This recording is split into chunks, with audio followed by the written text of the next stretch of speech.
우리 함께 외쳐봅니다. 찬양은 뜨겁게, 기도는 간절히, 말씀은 집중하여, 예배는 경건하게, 주여 말씀하옵소서.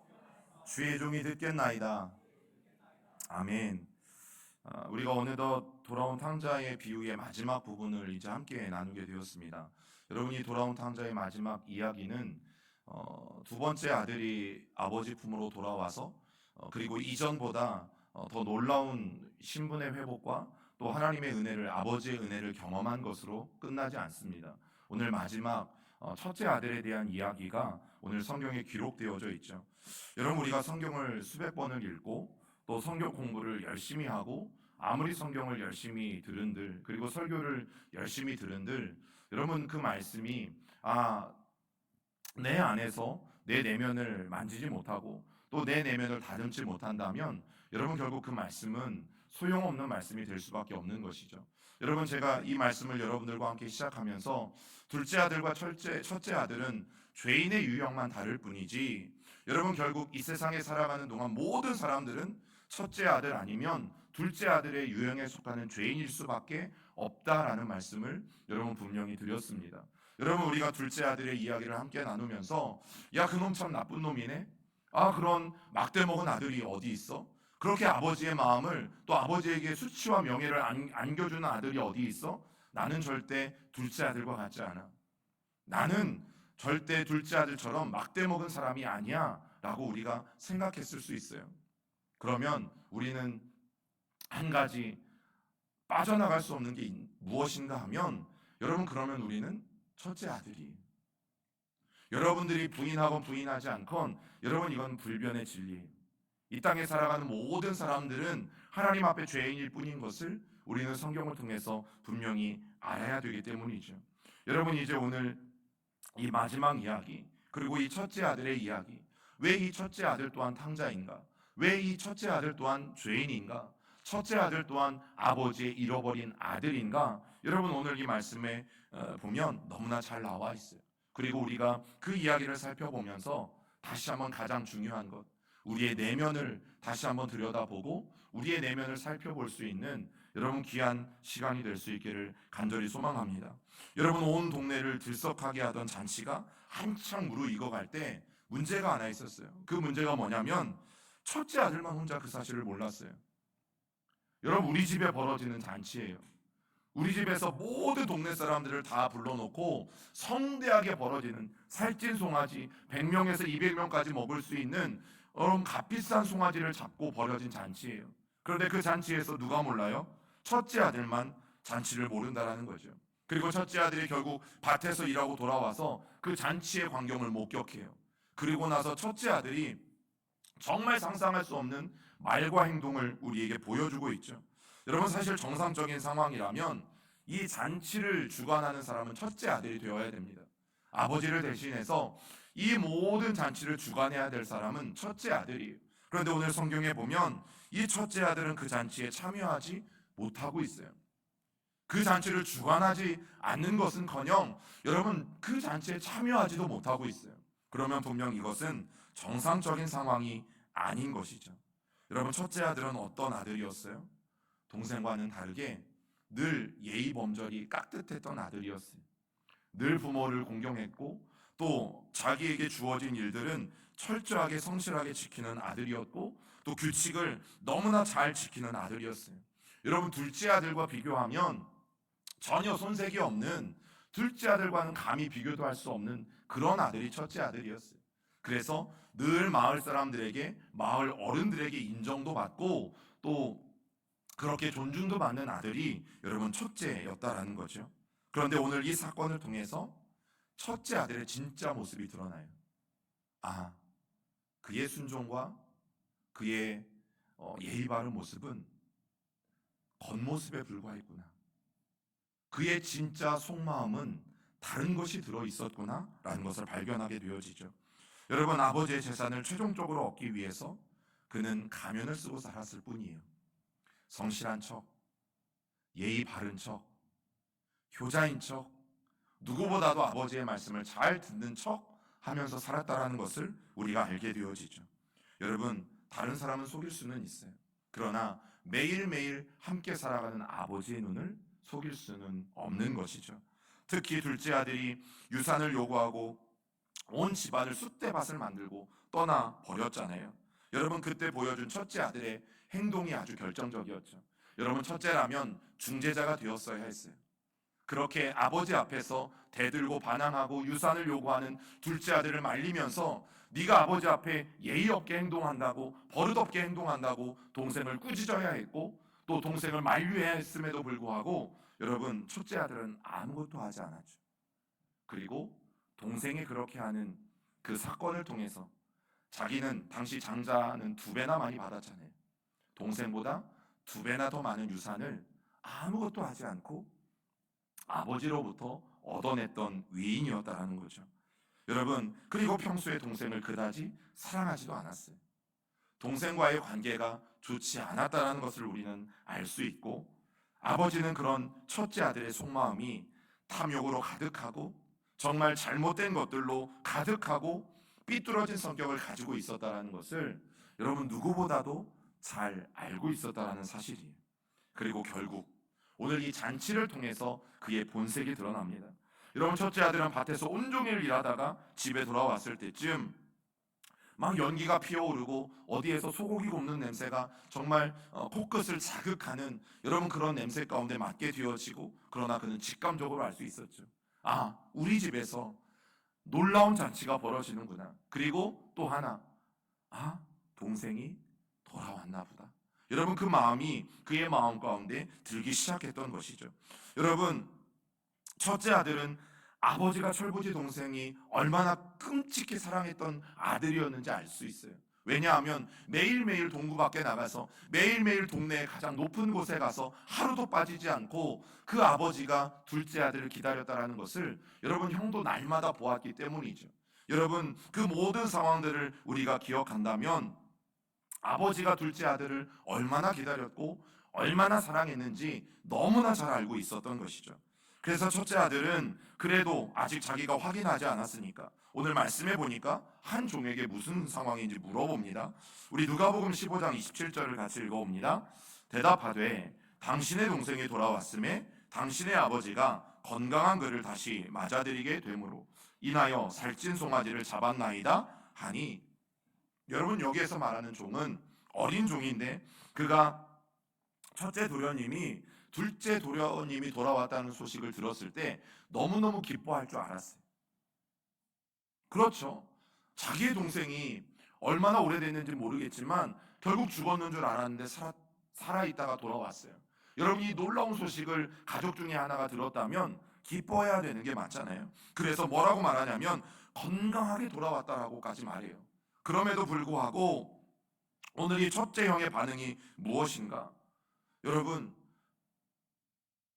어떤 반응이 있어야 되잖아요. 기쁘면 기쁘다. 또 혹시나 마음에 조금 들지 않는다 할지라도 얼마나 고생을 했는지 그 이야기에 대해서 물어보든지, 아니면 거기에서 별일은 없었다고 하든지 여러분 자초지종들을 물어볼 법도 한데, 여러분 오늘 형의 모습은 그런 모습들을 찾아볼 수가 없고 단지 동생의 귀향 소식을 들었을 때 그의 보인 반응이 무엇인가 하면 분노였어요. 그것도 폭풍 분노였어요. 여러분 누가복음 15장 28절도 읽어봅니다. 시작. 그가 노하여 들어가고자 하지 아니하거늘 아버지가 나와서 권한대. 여러분, 그 분노가 얼마나 극심했는지 지금 아버지가 나와서 얘야 들어가자, 아들아 들어가자, 네 동생이 돌아왔어, 우리 같이 들어가서 잔치를 즐기자라고 말하고 있음에도 불구하고 여러분 밖에서 버티고 있는 거죠. 그냥 버티고 있는 게 아니라 여러분 노하면서 버티고 있다라고 말하고 있어요. 여러분, 그러면 과연 도대체 이 첫째 아들을 노하게 만들 게 무엇일까? 여러분, 이 첫째 아들이 진짜 화내고 있는 이유가 무엇일까 하는 거죠. 그 말씀이 29절과 30절에 보면 나타나 있어요. 함께 읽어봅니다. 아버지께 대답하여 이르되 내가 여러 해 아버지를 섬겨 명을 어김이 없거늘 내게는 염소 새끼라도 주어 나와 내 벗으로 즐기게 하신 일이 없더니 아버지의 살림을 장녀들과 함께 삼켜버린 이 아들이 돌아오매 이를 위하여 살찐 송아지를 잡으셨나이다. 여러분, 이 부분은 첫째 아들의 입에서 나온 처음이자 마지막 말이에요. 그런데 처음이자 마지막 말을 통해서 오늘 이 아들의 마음이, 첫째 아들의 마음 속에 도대체 무슨 마음이 들어있는지를 우리는 알 수 있는 거죠. 여러분, 첫 번째로 동생에 대한 적대감을 가지고 있음을 발견하게 돼요. 여러분, 탕자는 그에게 하나뿐인 동생인 것으로 보이죠. 다른 아들들, 다른 딸들, 다른 자녀들이 언급되어지지 않고 있어요. 여러분, 그런데 그다지 형제지간의 우애가 좋지 않았던 것 같아요. 첫째 아들은 돌아온 동생을 가리켜서 오늘 아버지 앞에서 뭐라고 말하고 있습니까? 이 아들이라고 말하고 있어요. 이 아들이라고 말하고 있어요. 여러분, 집에서 형제들이 있다면 형이 동생에게 아버지한테 말할 때 아빠, 이 아들 이렇게 말합니까? 아니잖아요. 동생이 형이요, 아니면 이름을 불러주든지. 그런데 이 아들이라고 말하고 있는 것은 당신 아들일 뿐이라는 거예요. 자기 동생이잖아요. 지금껏 함께 자라온 동생이잖아요. 그런데 그 아들이 돌아왔을 때, 동생이 돌아왔을 때 아버지에게는 아들일지 모르지만 나와는 상관없는 사람이다라고 그는 명확하게 말하고 있는 거죠. 여러분, 아울러 첫째 아들은 정말 의도적으로 어떤 이야기를 하고 있냐면 탕자가 먼 나라에서 뭘 하고 있는지 하나하나 들추어내고 있어요. 그런데 여러분, 놀라운 게 뭔지 아십니까? 아버지의 살림을 창녀들과 함께 삼켜버렸다? 추측이에요. 큰아들은 둘째 아들을 궁금해 본 적도 없고요. 소식을 수소문해 본 적도 없고요. 뭘 하고 살았는지 궁금해하지도 않았어요. 그런데 뭐라고 말해요? 아버지의 살림을 창녀들과 함께 삼켜버렸다? 여러분, 추측하고 말하고 있는 거죠. 오늘 이 큰아들의 이야기를 들어보면 단 하나도 정확한 내용이 없어요. 단지 자기의 머릿속에 생각했던 것, 이러이러했을 것이다 라는 생각만을 가지고 오늘 작은 아들에 대해서 말하고 있는 것인데, 사실은 그거예요. 동생이 죽었으면 좋겠다 라는 말을 애써 돌려 이야기하고 있는 것일 뿐이에요. 여러분, 그는 가정의 장남으로서 동생에게는 좋은 모델이 되어야 됐어요.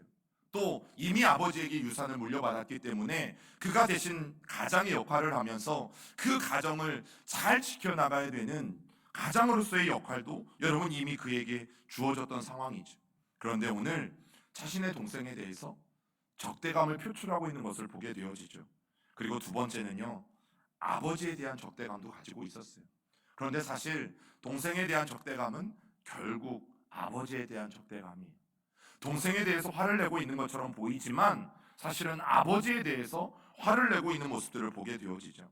여러분, 원래 성경에는 이두라는 말이 있어야 돼요. 헬라어 이두라는 말이 있어야 되는데 오늘 이 말씀에 보면 이두라는 말이 없어요.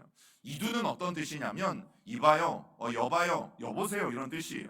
여러분, 그러면 오늘 본문의 가장 앞에는 어떤 단어가 들어가 있냐면 여봐요, 여보세요라는 말이 들어가 있어요. 여봐요, 여러 해 아버지를 섬겨 명을 어김이 없거늘 내게는 염소 새끼라도 주어 나와 내 벗으로 즐기게 하신 일이 없습니다. 여러분, 누가 아버지를 향해서 여봐요라고 이야기합니까? 누가 아버지를 향해서 이보세요, 여보세요 라고 이야기합니까?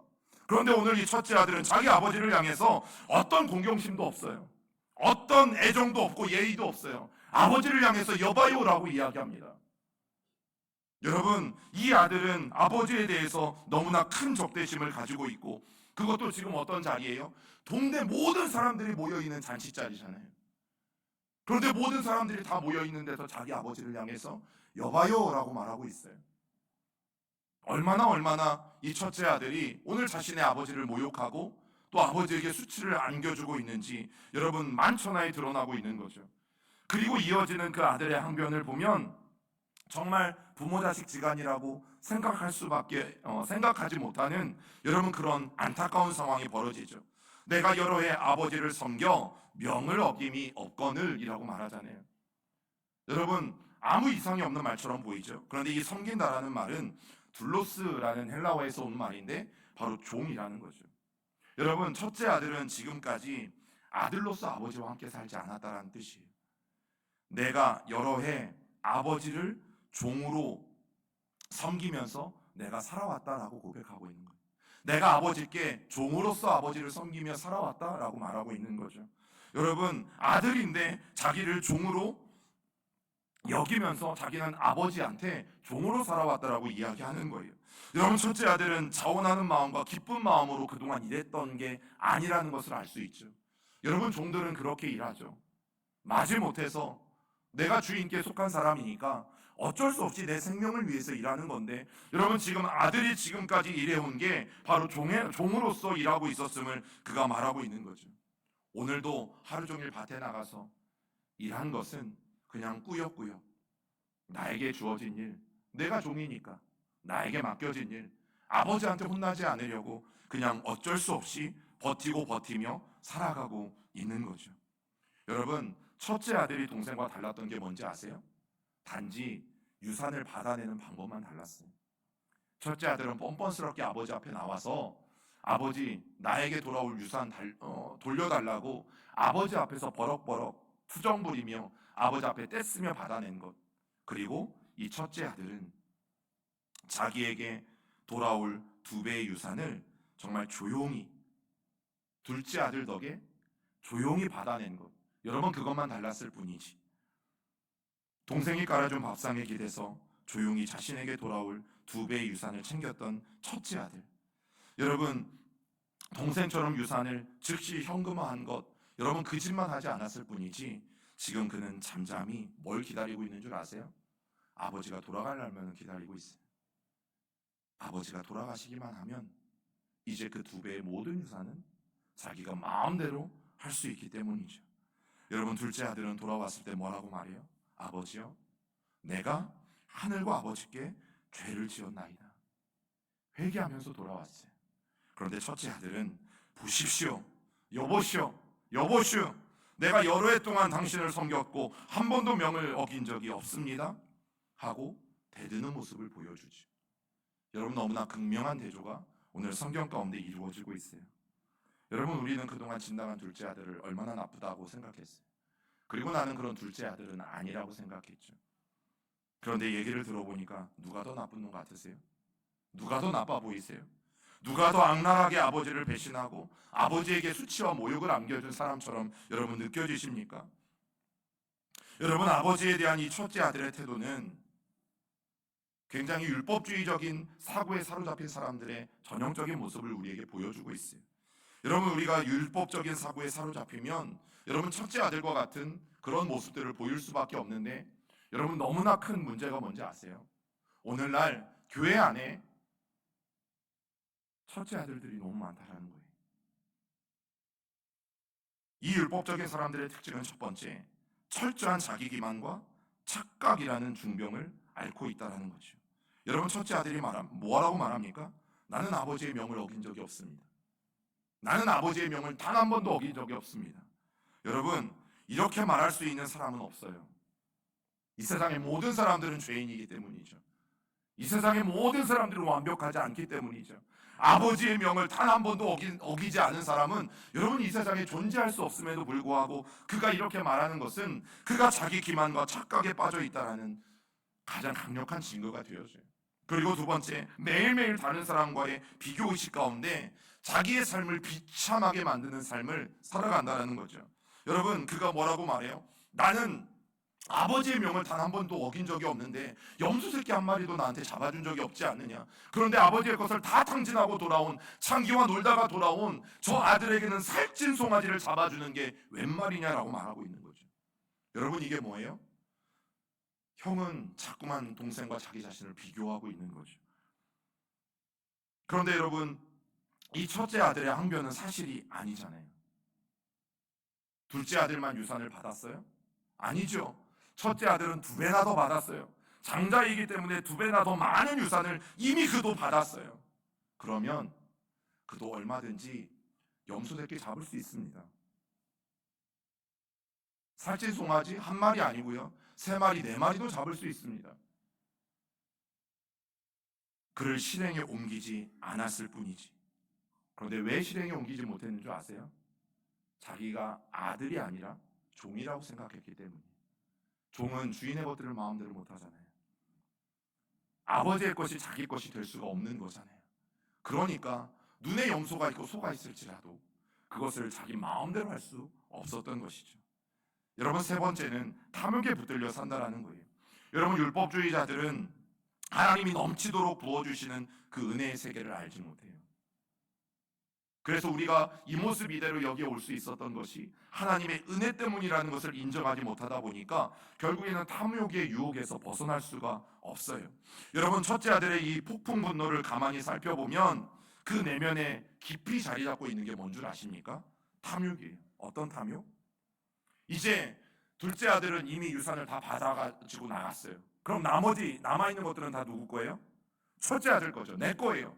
그런데 지금 자기가 집에 돌아와 보니까 잔치가 벌어졌는데 살찐 송아지 누구 거예요? 내 거예요. 또 내가 가장 싫어하는 죽었으면 좋겠는 그 동생이 돌아온 것 때문에 지금 내 재산이 하나하나 까먹어지고 있어요.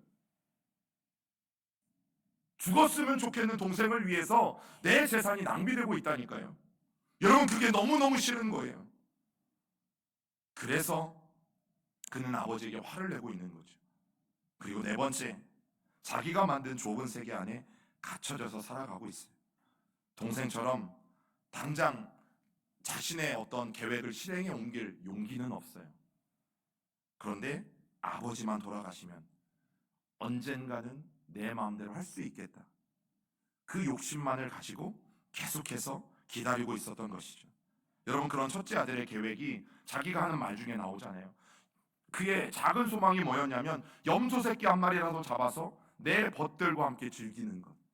이런 소망을 꿈꾸고 있었어요. 근데 언제? 아버지가 죽으면. 아버지가 죽으면 나도 염소 새끼 잡아가지고 내가 우리 몇몇 친구들과 함께 잔치를 벌일 거야. 여러분, 그런데 이 말씀을 가만히 보세요. 이 잔치에는요, 아버지의 자리가 없어요. 동생의 자리도 없고 다른 가족들의 자리가 없어요. 무슨 얘기예요? 그냥 아버지도 필요 없고 가족들도 필요 없고 그냥 내가 좋아하는 몇몇 사람들과만 잔치를 벌이고 싶었을 뿐이에요. 첫째 아들의 몸은 아버지의 집에 살고 있었지만 그의 머릿속은 전혀 딴 세상을 살아가고 있는 거죠. 여러분, 둘째 아들은 실제 그의 몸이 행동으로 옮겨져서 먼 나라 다른 세상에 가서 살았다는 것. 첫째 아들은 비록 몸은 아버지의 집에 있긴 했지만 결국 그의 머릿속과 생각은 늘 다른 나라, 다른 세상에 가서 살고 있었다는 것. 여러분, 이래도 첫째 아들이 탕자가 아닙니까? 이래도 첫째 아들이 잃어버린 아들이 아닐까요? 여러분, 나쁘기로 따지면 첫째 아들이 훨씬 더 나쁘지 않습니까? 훨씬 더 죄인의 모습이지 않습니까? 여러분, 그럼에도 불구하고 이렇게 폭풍 분노를 표출하고 있는 이 첫째 아들에게 아버지가 뭐라고 대답합니까? 우리 15장 31절을 읽어봅니다. 아버지가 이르되 예, 너는 항상 나와 함께 있으니 내 것이 다 내 것이로되. 여러분, 아버지는 동네 사람들이 다 보는 앞에서 이미 모욕을 당했어요. 여보시오, 이봐요. 그런데 그런 막대 먹은 첫째 아들에게 아버지가 뭐라고 말해요? 얘야 라고 말하죠. 얘야. 따뜻하게 받아주시고 다독이고 있어요. 여러분, 아버지는 얼마든지 자신의 가부장적인 권위를 이용해서 이 첫째 아들도 징계할 수 있었고 또 이 첫째 아들도 내칠 수 있었어요. 그러나 둘째 아들에게 그렇게 했던 것처럼 첫째 아들에게도 자상하고 따뜻한 모습으로 나아가고 있는 거죠. 얘야라는 말은 헬라어로 테크논이라는 말인데 여러분, 친밀감과 애정을 담고 있는 호칭이에요. 얘야. 그런데 그것도 모자라서 어떻게 말하고 있어요? 내가 가지고 있는 것이 이미 모두 너의 것이 아니냐. 여러분, 아버지는 이 말로 인해서 아버지의 고난과 슬픔, 그러나 아버지의 정말 첫째 아들을 향한 깊은 사랑과 인내와 용서를 여러분 가득가득 보여주고 있는 단어가 사실은 얘야라는 말이에요. 여러분, 하나님 아버지의 사랑은 누구에게도 차별이 없어요. 둘째 아들만 무조건적인 용서와 사랑으로 받아준 것이 아니라 오늘 첫째 아들을 향해서도 무조건적인 용서와 사랑을 베풀고 있는 이 아버지의 모습처럼 여러분, 하나님 아버지의 사랑은 이 세상 그 누구도 차별하지 않고 받아주시고 베풀어 주시는 사랑이라는 것이죠. 그리고 그 사랑이 오늘 저와 여러분들에게도 아주 철철 넘쳐 흐르고 있기 때문에 우리가 하나님을 아버지라 부르며 예배할 수 있다라는 거죠. 여러분, 첫째 아들이 깨닫든 깨닫지 못하든 상관이 없어요.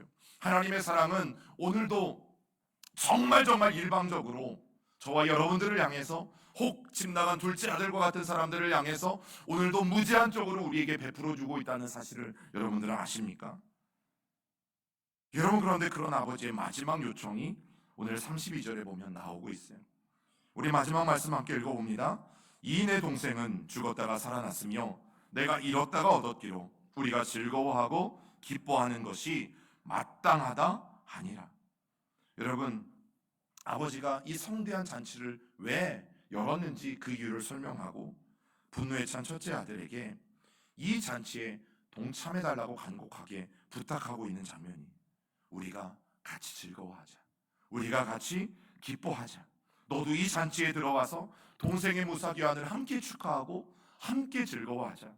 여러분, 이런 아버지의 간청을 보면 하나님이 잃어버린 자들을, 즉 죄인들을 다시 찾는 것 얼마나 기뻐하시는지 여러분, 우리는 너무나 잘 알 수 있어요. 그런데 오늘 이 말씀은 한 걸음 더 나아가죠. 찾은 것으로만 만족하지 말고 우리 모두가 이 잔치에 함께 참여합시다. 이 모두가 우리가 함께 기뻐합시다. 여러분, 그게 누가복음 15장 전체의 주제이기도 합니다. 그리고 이 시대에 저와 여러분들을 향해서 아버지 하나님의 간절한 소원이기도 해요. 잃어버린 자들을 찾아 나서자. 떠난 자들을, 하나님을 떠난 자들을 우리가 함께 찾아오자. 그러나 찾은 것으로만 기뻐하지 말고 그 천국 잔치 가운데 우리가 함께 즐거운 마음으로 참여하자라고 요청하고 계신 것이죠. 여러분, 한 사람의 영혼이 죽었다가 다시 살아나는 것, 여러분, 그것만큼 소중한 것이 없어요. 또한 우리의 인생에서 그것만큼 기쁘고 즐거운 것은 없는 거죠. 여러분, 그런데 오늘 성경은 32절로 말씀이 끝나고 있죠. 우리가 궁금해할 수밖에 없는 단 한 가지, 그것은 무엇입니까?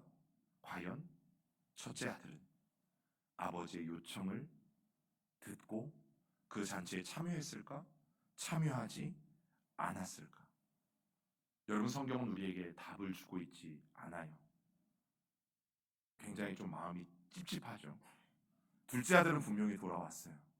그런데 첫째 아들은 돌아왔는지 돌아오지 않았는지 말해주고 있지 않아요. 그러나 아버지의 간절한 마음은, 그리고 하나님 아버지의 간절한 마음은 무엇이었겠어요? 첫째 아들도 그 잔치에 함께 참여하는 것이었겠죠. 여러분, 첫째 아들과 둘째 아들은 유형만 달라요. 그러나 둘 다 죄인이라는 것은 우리가 부인할 수 없죠. 많은 사람들은 둘째 아들처럼 하나님의 참된 성품을 오해하기 때문에 최대한 하나님으로부터 멀리 도망가고 떨어지려기 위해서 안간힘을 씁니다. 또 첫째 아들처럼 하나님을 열심히 종교 생활로 섬기고 하나님의 인정을 받으려고 노력하지만 결국에는 하나님의 크신 사랑을 오해하는 그런 죄인들의 유형이 있는 것이죠. 여러분, 우리가 꼭 기억해야 될 것이 무엇입니까? 유형만 다를 뿐이지 모두 하나님의 은혜와 하나님의 긍휼이 필요한 죄인일 뿐이라는 사실이죠. 여러분, 그리고 성경은 우리에게 이런 질문을 던지는 거예요. 그러면 오늘 나는 어떤 아들의 모습을 하고 있는가? 나는 둘째 아들의 모습을 하고 있는가? 아니면 첫째 아들의 모습을 하고 있는가? 여러분, 우리가 거부할 수 없는 확실한 진리, 우리가 천국에 가기 전까지 이 땅에 살아가는 동안 우리는 둘째 아들이거나 첫째 아들이거나 무조건 이 둘 중에 하나에 속한다라는 사실이에요. 그리고 또 하나, 오늘 성경이 말해주는 것처럼 첫째 아들과 같은 사람이 하나님 앞에 돌아오기가 더 어렵다라는 사실이죠. 여러분, 그런데도 나는 첫째 아들이다 라고 생각하십니까? 오늘날 교회 안에 첫째 아들과 같은 잃어버린 아들이 많다라는 사실은 너무너무 안타까운 일이죠. 그런 우리에게 하나님의 새로운 기름 부으심이 필요하지 않을까요? 그런 우리 모두에게 새로운 거듭남이 필요하지 않을까요? 여러분, 하나님은 누구도 상관하시지 않으셨어요. 둘째 아들이건 첫째 아들이건 누구라도 돌아오면 무조건적인 용서와 무조건적인 사랑으로 그저 아버지의 사랑을 베풀어 주시는 분이신 것을 우리는 이 누가복음 15장의 이야기를 통해서 이미 너무나 잘 확인하고 있는 거죠. 여러분, 첫째 아들인가 둘째 아들인가가 중요한 것이 아니에요. 오늘 내가 죄인인 것을 알았다면 하나님 앞에 내가 돌아가고 있는가, 그렇지 않고 있는가, 여러분, 그것이 중요하다는 거죠. 여러분, 우리의 모습이 누구이든 상관이 없어요. 하나님 앞에 돌아가기만 하면 그분은 오늘도 우리를 품어주실 것이고 우리를 회복해 주실 것이고 또 우리를 위해서 성대한 잔치를 베풀어 주실 것이에요. 하나님 앞에 돌아갈 수 있는 저와 여러분들이 될 수 있기를 간절히 소망합니다.